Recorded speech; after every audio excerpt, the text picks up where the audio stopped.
दीनानाथ मंगेशकर रुग्णालय प्रशासनाचा आणखी एक प्रताप समोर आलाय। डॉक्टर भारत मारुती लोटे रत्नागिरी जिल्ह्यातील चिपळूण तालुक्यात प्राथमिक आरोग्य केंद्रात 26 वर्ष वैद्यकीय अधिकारी म्हणून कार्यरत होते। मार्च 2017 मध्ये त्यांना कॅन्सरचं निदान झालं। ते पुण्यातील दीनानाथ मंगेशकर रुग्णालयात उपचार घेत होते। मात्र उपचारांच्या अति खर्चामुळे आणि आर्थिक अडचणींमुळे त्यांनी इच्छा मरणाची परवानगी मागणारा एक व्हिडिओ केला होता। डॉक्टर भारत यांच्या पत्नी संगीता लोटे यांनी पुस्तकातून सर्व वास्तव समोर आणलेलं आहे। पाहूयात। एनडीटीव्ही मध्ये तुमचं स्वागत आहे। मी माझे मित्र आहेत पुस्तकवाला ह्या पुण्यातल्या पुस्तकाच्या दुकानाचे, त्यांच्या पुस्तकाच्या दुकानामध्ये काल मला सोशल मीडियावरती एक पोस्ट आली आणि त्या पुस्तकाच्या शोधात मी इथे आलो। त्या पुस्तकाचं नाव आहे इच्छा मरण आणि त्या पुस्तकाच्या लेखिका सौ संगीता भारत लोटे ह्या आता आपल्यासोबत कोकणातून राजापूर इथून जोडल्या गेलेल्या आहेत। संगीताताई, तुमचं एनडीटीव्ही मध्ये स्वागत आहे। नमस्कार, थँक्यू। मी संगीता लोटे। थँक्यू। आणि संगीताताईंच्या आयुष्यामध्ये एक दुर्दैवी प्रसंग नुकताच घडलाय, ते म्हणजे त्यांचे यजमान डॉक्टर भारत लोटे हे आज आपल्यात नाहीये। आणि माझे रत्नागिरीचे सहकारी पत्रकार मित्र यांच्याकडनं मी माहिती घेतली तर डॉक्टर भारत लोटे हे शासकीय सेवेमध्ये रुग्णालयामध्ये, तालुका रुग्णालयामध्ये THO तालुका हेल्थ ऑफिसर म्हणून कार्यरत होते। एक चांगले ऑनेस्ट वैद्यकीय अधिकारी म्हणून त्यांची ओळख होती आणि आयुष्याच्या एका टप्प्यावरती त्यांना एका दुर्धर आजाराची बाधा झाली। तिथपासून ते आता जे रुग्णालय महाराष्ट्रात चर्चेत आहे, पुण्याचं दीनानाथ मंगेशकर रुग्णालय, त्या रुग्णालयातला त्यांचा जो अनुभव आहे तो अत्यंत विदारक आहे। आणि आता डॉक्टर केळकर आणि ती टीम या आता नव्याने घडलेल्या प्रसंगाच्या निमित्ताने आम्ही कशी चॅरिटी करतो असं जे सांगतायत, तर मी त्यांचे बरं का संगीताताई, मी त्यांचे गेल्या 3 वर्षात ते ऑडिट रिपोर्ट काढून पाहिले तर 3 वर्षापूर्वी 700 कोटी, मग नंतर 814 कोटी आणि गेल्या वर्षी 1003 कोटी रुपये एवढी त्या रुग्णालयाची उलाढाल आहे। परंतु संगीताताईंनी जे लिहिलं त्याप्रमाणे ह्या रुग्णालयाचा त्यांना आलेला जो अनुभव आहे तो काही फारसा आश्वासक नाहीये आणि उलट ह्या रुग्णालयाने त्यांच्यासोबत जे काही वर्तन केलं ते महाराष्ट्राला विचार करायला लावणार आहे। पण संगीताताई, तुम्हाला तुमच्या यजमानांना आपल्याला असं काही आजार झालाय याची चुणूक, याची जाणीव केव्हा झाली पहिल्यांदा? साधारण 2017 मार्च महिना होता आणि पोटात दुखले माझ्या नवऱ्याच्या 2-3 दिवस आणि मग आम्ही मेडिसिन घेतलं। असं वाटलं की छोटं काहीतरी असेल आणि ते दुखलं असेल, तर 2-3 दिवस काही कमी झालं नाही म्हणून आम्ही सोनोग्राफी केली। ते अतुल शेठ म्हणून चिपळूणमध्ये एक सुप्रसिद्ध सोनोग्राफी स्पेशालिस्ट आहेत, तर ते म्हणाले की पॅन्क्रियाजवर थोडंसं एक ब्लॅक स्पॉट दिसतोय, एकदम छोटासा आहे, पण आपण रिस्क नको घ्यायला, आपण ह्याची पुढची तपासणी वगैरे करून हे करूया की काय आहे काय नाही। आणि त्याच ह्याला धरून आम्ही दीनानाथ मंगेशकर हॉस्पिटल पुणे इथं गेलो, कारण माझी बहीण पुण्यात राहत होती आणि मग म्हटलं की काय प्रॉब्लेम असेल तर आपल्याला एक आधार असावा म्हणून बहिणीच्या सहकार्यानं आपण तिथं हॉस्पिटलचं काही छोटं मोठं असेल तर करून परत येऊ। आणि ह्याच अनुषंगानं आम्ही दीनानाथ मध्ये गेलो। दीनानाथ मध्ये गेल्यानंतर तिथे बऱ्याच टेस्ट इन्व्हेस्टिगेशन झाले आणि आम्हाला सांगितलं की पॅन्क्रियाजवर छोटासा स्पॉट आहे, कदाचित तो हे असेल, कॅन्सर असेल, पण पुढे जाऊन त्याचं मोठं काहीतरी भयानक रूप व्हायला नको म्हणून आपण ते छोटा आहे तोपर्यंत ते काढून टाकूया। आणि साधारण 4.5 लाख रुपये आम्हाला खर्च सांगितला आणि 200% खात्री दिली की ह्या ऑपरेशन मध्ये काहीही तुमच्या मिस्टरांना होणार नाही। कारण मी पुस्तकात लिहिलेच इच्छा मरण एक सत्य कथा, की आमचं प्रेम किती बॉन्ड होतं आणि किती ते हे होतं। तर मी परत परत पाया पडून विचारत होती की ह्या ऑपरेशन मध्ये माझ्या नवऱ्याला कसला धोका आहे का किंवा पुढे जाऊन ह्याचे काही साईड इफेक्ट आहेत का। तर त्यांनी तेव्हा मला सांगितलं की 200% खात्री दिली, जे तिथं स्पेशालिस्ट होते ह्या आजारावरचे, की ह्यात काहीच प्रॉब्लेम येणार नाही मॅडम, तुम्हाला हे 200% ऑपरेशन सक्सेस होणार। आणि 4.5 लाख रुपये तुम्हाला सांगायला मला हे होते की एक जेव्हा नॉन करप्टेड अधिकारी असतो एखादा, तर त्याच्याकडे 4.5 लाख रुपये सुद्धा नव्हते। म्हणजे त्यावेळेस आमच्याकडे 4.5 लाख रुपये त्यांनी खर्च सांगितला, पण तो साधा 4.5 लाख रुपये सुद्धा नव्हता माझ्याकडं। तर मी एका मैत्रिणीकडनं 3 लाख रुपये उसने घेतले आणि एफडी मध्ये माझ्या 1.5 लाख रुपये होते ते काढले आणि असे 4.5 लाख रुपये घेऊन आम्ही पुणे गाठलं की पुढे जाऊन त्याचं मोठं काही रूपांतर होऊ नये आणि लवकर लगेच बरं व्हावं. म्हणजे प्रत्येकालाच वाटतं ना आपला माणूस लगेच एखाद्या छोट्या आजारात छोटा आहे तोपर्यंतच आपण बरा करावा. तर त्या अनुषंगाने आम्ही पुण्यात गेलो आणि हे ऑपरेशन 1 एप्रिलला झालं. 4.5 लाख रुपये खर्च सांगितलेला आणि ऑपरेशन 1 एप्रिलला 8 तास चालणार होतं, पण ते जवळजवळ 12 ते 13 तास चाललं. आणि हम्म. त्यानंतर जेव्हा एवढ्या तास उशीर होतोय तर मी प्रत्येक एक एक 5-5 मिनिटाला जाऊन तिथं ज्या स्टाफ नर्स होत्या त्यांना विचारत होती की आम्हाला 8 तासाचा कालावधी सांगितलेला पण तास का वाढतायत, काही प्रॉब्लेम आहे का, काही क्रिटिकल काय झालंय का. तर आम्हाला ते फक्त आश्वासन देत होते की खूप चांगलं चालू आहे आणि काही प्रॉब्लेम नाहीये, सगळं व्यवस्थित चालू आहे. त्यानंतर जेव्हा ते ज्यांनी ऑपरेशन केलं ते डॉक्टर जेव्हा बाहेर आले तेव्हा मी आतमध्ये गेले आणि सरांना विचारलं त्या की सर एवढा का वेळ लागला ऑपरेशनसाठी. तर ते म्हणाले काय नाही मॅडम, पॅन्क्रियास खूप गुळगुळीत होता, अगदी त्याचे टाके बसत नव्हते आणि ते टाके घालायला खूप वेळ झाला, टाके बसत नसल्यामुळं वेळ झाला आणि हे कारण देऊन त्यांनी आम्हाला तिथं थोडंसं शांत केलं.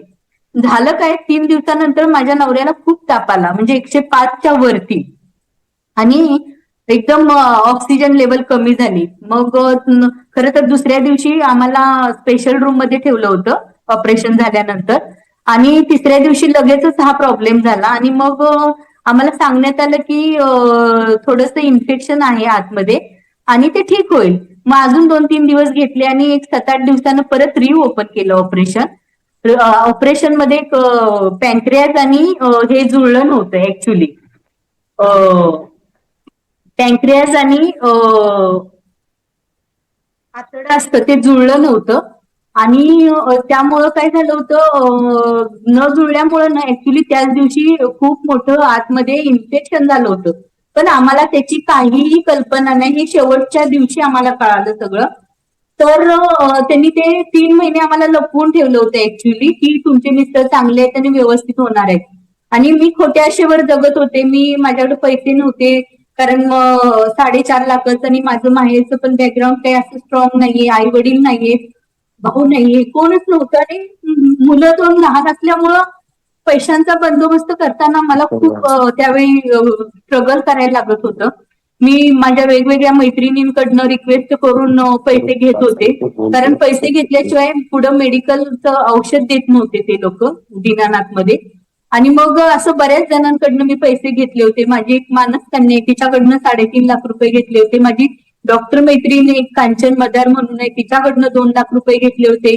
नंतर माझ्या मैत्रिणींनी एक 4-5 लाख वेगवेगळ्या मैत्रिणींनी ज्या माझे लायनेस ग्रुप आणि अशा अनेक ग्रुप आहेत त्या ग्रुपमधनं मला लाख असे मिळून जवळजवळ मला 10-12 लाख तेव्हा मदत मिळाली होती. मदत म्हणजे मीच मागितली होती आणि आम्ही असे पैसे भागवत होतो. एक आशा होती की नवरा नक्की बरा होणार आहे कारण त्यांनी तेवढी खात्री दिली होती आणि मला माझ्या नवऱ्याला काही करून वाचवायचं होतं. आणि नवऱ्याला जेव्हा माहित झालं की ऑपरेशन सक्सेस, ते डॉक्टरच असल्यामुळे त्यांना कदाचित माहित असेल पण ते मला दाखवत नव्हते कारण मी खूप भित्री होती आणि मी खूप पॉझिटिव्ह आहे त्यांच्याबद्दल आणि त्यांना वाटत होतं की हिलाच काहीतरी होईल म्हणून ते सगळं लपवत होते. ते एक स्ट्रॉंगली लढा देत होते, खूप अगदी जिकरीचा लढा देत होते. त्यांना पण जगायची खूप इच्छा होती कारण त्यांना खूप जगायचं होतं, खूप पेशंटची सेवा करायची होती. त्यांना महाराष्ट्र शासनानं 2005ला जेव्हा विमल मुंदडा मॅडम आपल्या सरकारमध्ये होत्या तेव्हा 2005चा आनंदीबाई जोशी पुरस्कार मिळालेला. इतकं त्यांचं काम खूप चांगलं होतं, 100% काम असणाऱ्या डॉक्टर रत्नागिरी जिल्ह्यात. शिवाय आमच्या पीएससीला नेहमी 200 ते 300 पेशंट दररोज असायचे. सकाळी ते 8ला जायचे ते संध्याकाळी 10ला घरी यायचे, म्हणजे इतकी ती पेशंटची. आणि रात्रभर सुद्धा कधी कधी डिलेव्हरी असायच्या किंवा सिरियस पेशंट, तर 24 तास त्यांनी त्या कामाला त्यांच्या जे एक ध्येय घेऊन ते आले होते. स्वतः खूप गरिबीतून शिकले होते. त्यांना खेड्यात जाऊन, कारण खेड्यात लोकांना सोयी मिळत नाहीये, डॉक्टर अभावी खूप लोकांचे प्राण जातात आणि हे त्यांनी बरेचदा बघितलं होतं आणि म्हणून ते त्या सेवेसाठी इथं कोकणात अतिशय दुर्गम भागात येऊन राहिलो होतो आम्ही, जिथं आम्हाला 10x10ची खोली होती, जिथे दररोज साप रात्रीचे आमच्या घरातनं तुळवीवरून यायचे जायचे. 2दा जवळजवळ त्यांना पीजी साठी पोस्ट ग्रॅज्युएशन साठी ऍडमिशन मिळालेलं, पण त्यांना गरिबांची सेवा करायची होती. आणि ज्या दिवशी त्यांना पोस्ट ग्रॅज्युएशनचं पत्र आलं होतं त्या दिवशी तिथले, आम्ही राजापूर तालुक्यात ओणी गावात राहत होतो, तिथल्या ओणीतल्या सगळ्या लोकांनी येऊन हातापाया पडले. सर तुम्ही जाऊ नका, तुमच्यावर आमचं खूप हे आहे, विश्वास आहे, जीव आहे, तुम्ही इथेच राहा, आमची सेवा करा. आणि त्यांनी ते आलेलं दोनदा पोस्ट ग्रॅज्युएशनचं, म्हणजे एकदा मेडिसिन साठी मिळालं होतं आणि एकदा गायनेकॉलॉजिस्ट साठी मिळालं होतं, पण ते गेले नाहीत गरीब लोकांची सेवा करण्यासाठी. आणि मुलं दोन्ही खूप आजारी असायची. माझा छोटा मुलगा स्पेशल चाइल्ड आहे, तर त्याला जेव्हा जेव्हा तो सिरियस व्हायचा तेव्हा मला मिरजेला घेऊन जावं लागायचं. पण तरीही ते आम्हाला धीर द्यायचे की ठीक आहे, आपण मॅनेज करू शकतो, तू जा एकटीनं, मुलांना तू ऍडमिट कर, मी आहे तुझ्या पाठीशी. आणि मी सगळं एकटी हे सगळं निभवायची, कारण माझ्या नवऱ्यावर आणि त्याच्या कामावर खूप प्रेम होतं. संगीताताई, तुम्ही तुमच्या पुस्तकामध्ये पृष्ठ क्रमांक 222 वर जे लिहिलंय ते मला फार ह्या रुग्णालया संदर्भातला आत्ताचा जो प्रश्न निर्माण झालाय त्या अनुषंगानेच हे प्रश्न पडतायत. ऑपरेशन झाल्यानंतर बरंच सारं मेडिसिन लिहून दिलं होतं, म्हणजे मंगेशकर रुग्णालयातल्या डॉक्टरांनी. त्यात स्पंजचे 2 पॉकेट सुद्धा होते. एक पॉकेट्समध्ये 10 स्पंज होते, त्यातले 2 स्पंजनी माझ्या नवऱ्याला त्यांनी एकदाच पुसलं होतं. एका पॉकेटमध्ये 10 स्पंज असतात, त्याची 2 पॉकेट होते. लगेचच त्यांनी त्याच दिवशी अजून स्पंजची बरीच पॉकेट्स आम्हाला लिहून दिली. मी तिथल्या नर्सला विचारलं की कालच तर 2 पॉकेट्स आणलेली, तर त्या म्हणाल्या की लगेच संपले. मी जेव्हा माझ्या नवऱ्याकडे ही माहिती काढली तेव्हा तो म्हणाला की 2च स्पंज वापरलेली, म्हणजे सुरुवातच अशी फसवीपासून सुरू झाली होती, अजून पुढे किती फसवणार होते देवच जाणो. तर या रुग्णालयामध्ये तुम्ही किती काळ होतात आणि अशा पद्धतीची फसवणूक जी आता तुम्ही ह्या पुस्तकात लिहिली आहे याचं स्वरूप काय होतं? हे तर स्पंज खूपच चुकी आहे. जवळजवळ सर 3 महिने आम्ही त्या दवाखान्यात होतो. बरं, मी म्हणते की त्यांना कॅन्सरचं निदान झालं, मग एकदाही रेडिएशन किंवा जे कॅन्सरची काही ट्रीटमेंट असती ती कुठेही त्या तुम्हाला ह्याच्यात दिसणार नाही. जर होतं ना कॅन्सर, मग कॅन्सरच्या ट्रीटमेंट तिथं यायला पाहिजे होत्या मुळात, हा प्रश्न.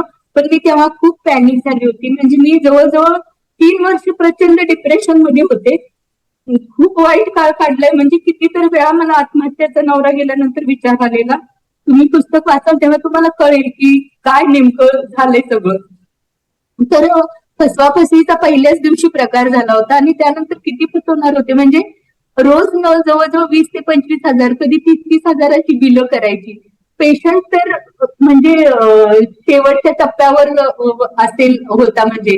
पण त्यांनी आम्हाला एक दाखवलं होतं चित्र निर्माण करून की तुमचा पेशंट बरा होणार आहे आणि तो ह्यातनं पूर्ण बरा होणार आहे. पैशांची खूप गरज लागत होती, तेव्हा मी वरती त्यांचं एक ऑफिस असतं ना, ऑफिसला वरती जाऊन रिक्वेस्ट केली होती, अर्ज केला होता की आम्हाला एग्रीम नावाचं एक हे मिळतं. आधीच आपल्याला एखादा मोठा आजार असेल तर त्या पेशंटला एग्रीम नावाचं एक हे आहे, ऍडव्हान्स मिळतो. तो मिळतो. तर त्यासाठी मी अर्ज केला होता, पण तो मला गव्हर्नमेंट कडनं सुद्धा 1.5 महिने म्हणजे शेवटपर्यंत सर मिळाला नाही, एग्रीम सुद्धा. आणि त्याच माझ्या नवऱ्याने इच्छा भरून मागितली, कारण कुठूनच मदत येत नव्हती. आणि खूप खूप बॅड पॅच मधनं आम्ही चाललो होतो, पण मी शेवटपर्यंत दाखवलं नव्हतं की आपण खूप बॅड पॅच मधनं जातोय. मी नवऱ्याला खोटं सांगितलं होतं की 25 लाखाचा चेक भरून आलाय, गव्हर्नमेंटने अग्रीमने दिलंय आपल्याला, आणि त्यांना रिलॅक्स केलं होतं. पण ज्या दिवशी हे माहित झालं त्यांना की कुठूनच मदत येत नाही, बायको सगळीकडे सरकारला भीक मागत्या, लोकांना भीक मागत्या, त्याच दिवशी त्यांनी, तो दिवस होता सर वटपौर्णिमेचा, आणि त्याच दिवशी माझ्या नवरीने इच्छा म्हणून मागितलंय, मला न्याय हवाय, न्याय. मी 7 वर्ष, मागचे 7 वर्ष झोपलेली नाही, एक खर्च मी काढलाय खूप वाईट अवस्थेत. आणि मागच्या वर्षी माझा वाढदिवस होता, माझा छोटा मुलगा तो स्पेशल चाइल्ड आहे, आणि माझा 50वा वाढदिवस होता. मी खूप अपसेट होते त्या दिवशी, माझा पोरगा रात्रभर रडलं. आणि त्यानंतर मी शपथ खाल्ली की मी ही गोष्ट लिहिणार आहे, आणि मी 1.5 महिन्याची गोष्ट लिहिली, कारण मला ही गोष्ट मांडायची होती, कारण माझ्या आत खूप खूप साठलं होतं की किती मी मला ना तुमचं हे रडणं बघून संगीताताई मला बरं वाटतंय, कारण तुम्ही जे पुस्तकातनं लिहिलेलं आहे तेच तुमच्या डोळ्यातनं बाहेर पडतं आहे. आणि मी ते वाचलं. एक तर तुम्ही ज्या सन्माननीय मंत्र्याकडे गेलात आणि त्या मंत्र्यांनी म्हणजे त्या संगीताताई मदत मागण्यासाठी मंत्रालयात गेल्या, त्याने आपला अर्ज त्यांच्यासमोर मांडला, तेव्हा मंत्री महोदयाने त्यांना सांगितलं की हे काय माझ्या विभागाकडे येत नाही. त्यांनी स्वतःच्या नवऱ्याला खोटं सांगितलं जेव्हा त्यांचा नवरा रुग्णालयात भरती आहे दीनानाथ मंगेशकर रुग्णालयात, की आपल्याला मदत आलेली आहे. ते नवऱ्याला खोटं सांगून मुलाला बरोबर न घेता मुंबईच्या वाऱ्या करत राहिल्या. आणि त्यानंतर त्यांना जे भोगावं लागलं ते अक्षरशः ह्या पुस्तकामध्ये तुमच्या अंगावर काटा येईल अशा पद्धतीने शब्दबद्ध झालेलं आहे. म्हणजे मी एवढ्याच छोट्याशा माझ्या वेळामध्ये जसं जसं मी हे पुस्तक चाळत गेलो आणि पहिलं माझा त्यांच्याशी संवाद झाला तेव्हा मी म्हणाला की तुम्ही हे काय लिहिलंय, इतकं रद्द लिहिलंय ते वाचूनच आपल्याला अस्वस्थ व्हायला लागतं की एक शासकीय रुग्णालयातला डॉक्टर की जो शासकीय पुरस्कार प्राप्त डॉक्टर आहे, ज्याला आनंदीबाई जोशी यांच्या नावाचा पुरस्कार मिळालाय, आणि अशा डॉक्टरांना अशा पद्धतीनं ना वेळेवरती उपचार मिळतात. बरं, ते ज्या रुग्णालयामध्ये भरती होतात आणि जे रुग्णालय चॅरिटेबल ट्रस्ट म्हणून रजिस्टर्ड आहे ते रुग्णालय सुद्धा. बरं, मला हाच पुन्हा प्रश्न पडला की दीनानाथ मंगेशकर हॉस्पिटलनं फायनली तुमचं बिल किती केलं आणि कधीही रुग्णालय असं म्हणालं नाही का की आमच्याकडे चॅरिटेबलची व्यवस्था आहे, आम्ही तुमची 50% फीस कमी करतो? नाही, 40 लाख रुपये बिल केलं मी, 35 लाख रुपये दिलेले. आणि शेवट जेव्हा ते गेले ना तेव्हा त्यांची बॉडी सुद्धा देत नव्हतं ते रुग्णालय. मग मी जे ओमप्रकाश शेट्टे राजीव गांधी योजनेचे प्रमुख होते त्यांच्याकडे मी बऱ्याचदा मदतीसाठी गेले होते, पण ते सुद्धा ह्या प्रकरणात काही करू शकत नव्हते. कारण ती राजीव गांधी योजना आहे ना, ती गरीब लोकांसाठी येलो कार्ड असते त्यांच्यासाठी होती. आणि ते धडपडत होते की या बाईला मदत मिळायला पाहिजे, कारण मी ज्या त्रासात होतो तिथे त्यांना जाणवत होतं ओमप्रकाश शेट्टे साहेब. आणि त्यांनीच मग खूप जोर लावून म्हणजे सगळ्या वेगवेगळ्या अधिकाऱ्यांना मी की पुन्हा तुम्ही एकदा बाई- महाराष्ट्रातल्या प्रेक्षकांना सांगा संगीताताई की 3 महिन्यामध्ये तुम्हाला दीनानाथ रुग्णालयानं 40 लाख रुपये बिल केलं. हो, 40 लाख रुपये मी 35 लाख रुपये दिलेत सर. आणि ते 35 लाख रुपये तुम्ही जमवले कसे?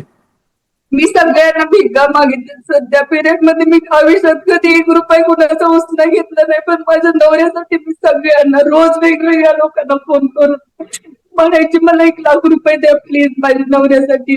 कुणाला 50,000, कुणाला 3 लाख, म्हणजे जेवढ्यांना माझ्या मैत्रिणी जास्त खूप यात हे आहेत की माझ्यावर प्रेम करणारी लोक खूप आहेत आम्हा दोघांवर पण. कारण माझ्या नवऱ्याचं कामच तेवढं होतं सर, खूप ग्रेट होतं तो. म्हणजे माणूस म्हणून पण आणि डॉक्टर म्हणून प्रचंड ग्रेट. पण हे 35 लाख रुपये तुम्ही 3 महिने रुग्णाला भरत होता तेव्हा तुम्ही स्वतः रुग्णालयाला कधी विनंती केली होता का माझं बिल तुम्ही कमी करा, तुम्ही चॅरिटेबल मध्ये आहात म्हणून? हो, सांगितलं होतं, पण तसं काय करता येत नाही ते म्हणत होते. मी जाऊन भेटले हा होते बरेच. धक्कादायक आहे. म्हणजे तुम्हाला सांगतो संगीताताई, काल पत्रकारांच्या प्रश्नाला उत्तर न देता डॉक्टर केळकर निघून गेले आणि तेव्हा तेव्हाही मला वाटतं असेच प्रश्न. केळकरच डॉक्टर होते. मी तेव्हा पण त्यांना जाऊन भेटली होती. केळकर डॉक्टर डॉक्टर केळकरांनी तुम्हाला काय सांगितलं? पैसे काय कमीच करत नव्हते सर, आणि भीतीनं ना मी पैसे कुठून तरी गोळा करून आणायचे आणि भरायची, कारण दुसऱ्या दिवशी मेडिसिन द्यायचे नाही तो.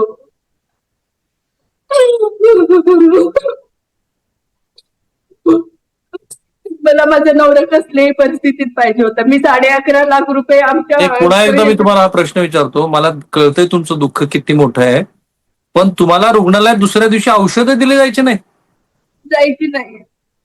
पैसे नाही भरले की औषधं द्यायची नाही, त्या भीतीनं मी कुणाकडनं तरी पैसे उचने घ्यायची. असा रात्रीच्या किती रात्री वेळेला तुम्हाला कुणाला तरी- ताई, असा किती वेळेला तुम्हाला दीनानाथ रुग्णालयात प्रसंग आला की तुमच्याकडे पैसे नव्हते आणि रुग्णालयातनं सांगितलं की तुम्हाला आम्ही औषधं देणार नाही? कितीतरी वेळा व्हायचं तसं, द्यायचेच नाहीयेत. मग मी भीतीनं करायचे सर कुठून तरी मॅनेज, कुठल्या तर मैत्रिणीला फोन करायची, मी तुमच्या पाया पडते पण मला आता 2-3 लाखाची गरज आहे, मी हे बरे झाले की तुमचे व्याजासह सगळे पैसे परत करते. आणि मग मैत्रिणी द्यायच्या सर, कारण न माझ्यावर प्रेम करणाऱ्या मैत्रिणी खूप चांगल्या होत्या. त्यांनी जवळजवळ मला 12-13 लाख रुपये दिले. 11.5 लाख रुपये मी आमच्या हे असतं ना फंड असतो प्रॉव्हिडंट फंड, त्यातनं काढले होते. आणि बऱ्याच लोकांकडनं म्हणजे मुलांना मित्रांकडनं वगैरे असे उसने घेऊन आम्ही 35 लाख रुपये भरले होते. आणि शेवटी जेव्हा माझ्याकडे पैसेच नव्हते ना तेव्हा मग भीती वाटायची की आता पुढे हे औषध देतील की नाही, या भीतीनं ना मी तुमच्या यजमानांचा संगीताताई शेवटी रुग्णालयातच मृत्यू झाला? हो, तिथेच मृत्यू झाला.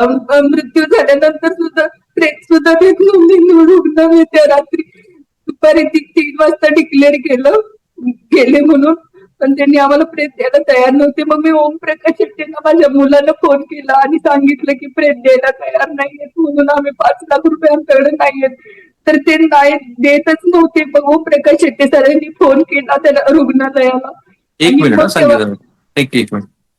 अत्यंत लाजिरवाणी गोष्ट आहे दीनानाथ मंगेशकर हॉस्पिटलसाठी. तुम्हाला लाज वाटली पाहिजे की एखादा रुग्ण जो आणि डॉक्टर आहे, त्यानंतर सुद्धा हे गेल्यानंतर सुद्धा मला खूप दिवस त्रास दिलाय त्या लोकांनी. सर पैसे भरा पैसे भरा, मी म्हणायची की तुम्ही माझा माणूस आणून देतो. मी माणूस आणून दिला की मी 50 लाख रुपये तुम्हाला देते, पण माझ्या नवऱ्याला आणा, कारण मी त्याच्याशिवाय जगू शकत नाही. सर मी खूप खूप वाईट अवस्थेत आहे. नाही याच्यामध्ये ना मला जरा संगीताताई बोलू द्या. असं आहे की संगीताताईंच्या यजमानांना कर्करोगाची बाधा झाली, तो असाध्य आजार आहे. मला हे माहिती नाही की ते कुठल्या स्टेजवरती डिटेक्ट झालं होतं. मला संगीताताईच्या बोलण्यात असं जाणवत आहे की पहिल्यांदा ऑपरेशन फेल गेलं, नंतर ते दुसऱ्यांदा केलं गेलं. आपण त्याला मेडिकल नेग्लिजन्स आहे की नाही हे चौकशी अंती मान्य करू. आपण हेही म्हणू की मंगेशकर रुग्णालयाने त्यांना उत्तम पद्धतीचे उपचार दिले, पण तुम्हाला लाज वाटायला पाहिजे की तुम्ही एक चॅरिटेबल रुग्णालय आहात की ज्या रुग्णालयातली त्या डॉक्टरची अवस्था बघून एक महिला जी आपल्या 2 चिमुरड्या मुलांना घेऊन रुग्णालयात धावपळ करते आहे, तिला तुम्ही औषध देत नाही. कसली चॅरिटी करता तुम्ही? आणि त्याच्यानंतर सुद्धा दुर्दैवाने जेव्हा डॉक्टरांचा मृत्यू होतो, म्हणजे तुम्ही जर चित्रपट एक डॉक्टर की मौत, मला आता अक्षरशः अंगावर काटा येतोय की तो मृत्यू झाल्यानंतर सुद्धा निलाजरं प्रशासन या मंगेशकर हॉस्पिटलचं, म्हणजे खरं तर असंसदीय शब्द पत्रकाराने वापरू नये असं माझं मत आहे. पण आता मी एवढा अस्वस्थ झालो हे सगळं ऐकून की मृतदेह तुम्ही 5 लाख रुपये देत नाहीयेत त्या म्हणून तुम्ही अडवून ठेवता. किती तास अडवून ठेवला होता? दिलाच नाही. दुसऱ्या दिवशी जेव्हा ओमप्रकाश शेट्टींनी मध्यस्थी केली तेव्हा मृतदेह ताब्यात दिला सर आमच्या. तुमच्या पतीचा मृत्यू झाल्यानंतर तुम्हाला किती तास लागले मृतदेह मिळायला? दुपारी 18 तारखेला दुपारी जाहीर केलं गेलेत म्हणून, आणि त्यानंतर आम्हाला दुसऱ्या दिवशी सकाळी 10 वाजता मिळाली बॉडी. म्हणजे आदल्या दिवशी 3 वाजता तुमच्या पतीचा मृत्यू झाला, दुसऱ्या दिवशी 10 वाजता बॉडी दिली. हो हो. संध्याकाळी देणार होते पण बिल भरा म्हणत होते आणि आमच्याकडे पैसे नव्हते म्हणून ते द्यायला तयार नव्हते. मग तुम्ही पैसे शेवटी ओमप्रकाश शेट्टीने मध्यस्थी केल्यानंतर ते 5 लाख रुपये त्यांनी कमी केले की पुन्हा काही पैसे कमी नाही भरले? केले. त्यानंतरही त्यांनी मला खूप वेळा त्रास दिलाय फोन करून की 5 लाख रुपये भरा म्हणून, पण मी तेव्हा त्यांना सांगत होते की तुम्ही माझा माणूस आणून द्या आणि 5 नाही मी 50 लाख रुपये नाही ठीक आहे, पण तुम्हाला देते. अंत्यविधी झाल्यानंतर ही तुम्हाला पुन्हा फोन येते. किती फोन आले अंत्यविधी झाल्यानंतर? बरेचदा आले होते. मी ओमप्रकाश शेट्टींना मग फोन करून सांगायची सर मला फोन येते तुम्ही जरा बघा माझ्याकडे पैसे नाहीयेत आता सध्या. शेवटी तुम्ही दिले की नाही 5 लाख रुपये तुम्ही त्यांना नाही मी दिले? पैसे नाही दिले सर. ओमप्रकाश शेट्टी म्हणाले की द्यायचे नाहीत मॅडम पैसे तुम्ही. आता एक असा डॉक्टर की जो आपल्या रुग्णांच्या सेवेसाठी सांगलीतलं आपलं सुखवस्तू जीवन सोडून लांजामध्ये जाऊन राहतो. लांजामध्ये शिक्षक पण जाऊन काम करायला सुरुवातीच्या टप्प्यात तयार नव्हते, किंवा आता तिथे काम करणाऱ्या शिक्षकांना तातडीनं घाटावरती यायचं असतं. तर अशा वेळेला एक डॉक्टर हा आपलं आयुष्य तिथं काढतो आहे आणि त्या डॉक्टरला एका आयुष्याच्या टप्प्यावर कॅन्सरची बाधा होते. त्यानंतर तो मंगेशकर रुग्णालयामध्ये येतो आणि तिथे आलेले हे जे हॉरिबल अनुभव आहेत ते अनुभव बघता या सगळ्या चॅरिटेबल हॉस्पिटलच्या विरोधामध्ये ते जर कंप्लायन्स करत नसतील तर त्यांच्यावरती फौजदारी गुन्हे दाखल करून ह्यांना जेलमध्ये टाकायला पाहिजे. हा. जे जे अशा पद्धतीनं खोटं वागतायत त्यांना जेलमध्ये टाकायला पाहिजे. शेवटी तुम्ही चॅरिटी करत आहात. पत्रकार असतील, डॉक्टर असतील किंवा पोलीस दल असतील, त्यांचं काम आहे की ते त्यांच्या व्यवसायाबरोबर समाजाच्या हिताचं काहीतरी काम करणं अपेक्षित आहे. ते करत नसतील तर त्यांना जेलमध्ये टाकून काही उदाहरणं महाराष्ट्रासमोर दाखवायला हवीत. पुन्हा एकदा मंगेशकर रुग्णालयाने वैद्यकीय पातळीवरती जे काही त्यांच्यावरती उपचार केले त्याबद्दल आमचा आक्षेप नाहीये किंवा संगीताताईचाही नसावा, कारण त्या जरी स्वतः वैद्यकीय व्यवसायातल्या नसल्या तरी त्यांच्या यजमानाच्या अनुषंगाने त्यांना ह्याची माहिती असणारच आहे थोडी बहुत. तर आपण असं म्हणून चालू की त्यांनी उत्तम पद्धतीचे उपचार तिथे केलेले आहेत, त्यांनी रुग्णाला वाचवण्याचा पुरेपूर प्रयत्न केला. पण संगीताताईंनी हे जे काही ह्या काळात भोगलंय आणि हे जे 288 पानातनं मला दिसतंय, तर ते 286 पानातनं जे काही मला दिसतं आहे ते अत्यंत विदारक आहे. मी वाचू नाही शकलो म्हणून मी म्हटलं की तुम्ही काय लिहिलंय हे सगळं. तुम्हाला शासनाकडनं जे काही तुमचं देणं येणं होतं आणि पेन्शन लागू करणं अपेक्षित ते तरी लागू झाले का? आणि अनुकंपा हा. तुमच्यावरती पुढे काही सुरू आहे का? हो, पेन्शन वगैरे मिळाली, मेडिकल बिल पण नंतर मिळालं, पण त्यासाठी पण खूप खेपा माराव्या लागल्या. सगळं बिल मिळालं तुम्हाला 40 लाख रुपये? सगळं नाहीये, 22 लाख मिळाले आणि रक्ताचे वगैरे ते काही देत नाहीत असं म्हणाले. ठीक आहे. त्यामुळे आणि ते- तुम्हाला आता अनुकंपा तत्वावरती नोकरीच्या दृष्टीनं काही चालू आहे? नाही, नोकरी नाहीये, पण पेन्शन चालू आहे आणि पेन्शन फक्त चालू आहे मला. कारण तिथून हे आहे की क्लास 1 अधिकाऱ्याच्या फॅमिलीला नोकरी वगैरे मिळत नाही, त्यामुळे ते क्लास 1 असल्यामुळे मला नोकरी वगैरे नाही मिळत. तुम्ही एक धैर्यवान महिला आहात संगीताताई. माझ्या मते तुम्ही जे धैर्य दाखवलंय आणि ते शब्दबद्ध केलंय, आणि आता तुमचं असं मत आहे की मंगेशकर रुग्णालया संदर्भामध्ये एक तक्रार पण तुम्हाला करावीशी असं वाटते. कुठे करणार आहात तुम्ही तक्रार? आम्ही चिपळूणमध्ये आमची WSW संघटना आहे, त्यांच्या कांचन, डॉक्टर कांचन मदारे. तर आमचा विचार आहे की म्हणजे आम्ही करणारच आहोत की हे जे सगळीकडे चालू आहे म्हणजे नैतिकतेचा ऱ्हास, म्हणजे नैतिकतेचा ऱ्हासच होत चाललाय ना. तुम्ही पेशंट, पैशासाठी पेशंटच्या जीवाशी कसे खेळताय? शेवटी माझ्या डॉक्टरांनी नवऱ्यानं- इच्छामरण मागितलं, ही कहाणी करता अर्धवट राहिली ना. इच्छामरणच मागितलं डॉक्टरांनी. हो, इच्छामरण म्हणजे ह्या सगळ्याला कंटाळ आहे डॉक्टर, की कुठून मदत येत नाही. हे ऑपरेशनवर ऑपरेशन, 3 ऑपरेशन केली आणि छोटासा होता स्पॉट. खरंच तर काही झालं नसतं, मी जर टाटाला वगैरे जर गेले असते, पण माझं बॅड लक असेल किंवा हे सगळं भोग असतील माझ्या नशिबात, म्हणून मी दीनानाथमध्ये गेले. पण असं पुन्हा बाबतीत घडू नये असं मला मनापासून वाटतंय. तुमची मुलं आयुष्यामध्ये यशस्वी व्हावं, त्यांच्यात ते जर तसे त्यांची इच्छा असेल तर तेही वैद्यकीय क्षेत्रामध्ये येवो, आणि त्यांनीही आपल्या वडिलांप्रमाणे आपल्या समाजासमोर जो आदर्श ठेवलाय त्या तसाच आदर्श ठेवावा अशी मी इच्छा व्यक्त करतो आणि थांबतो. थँक्यू संगीताताई, धन्यवाद.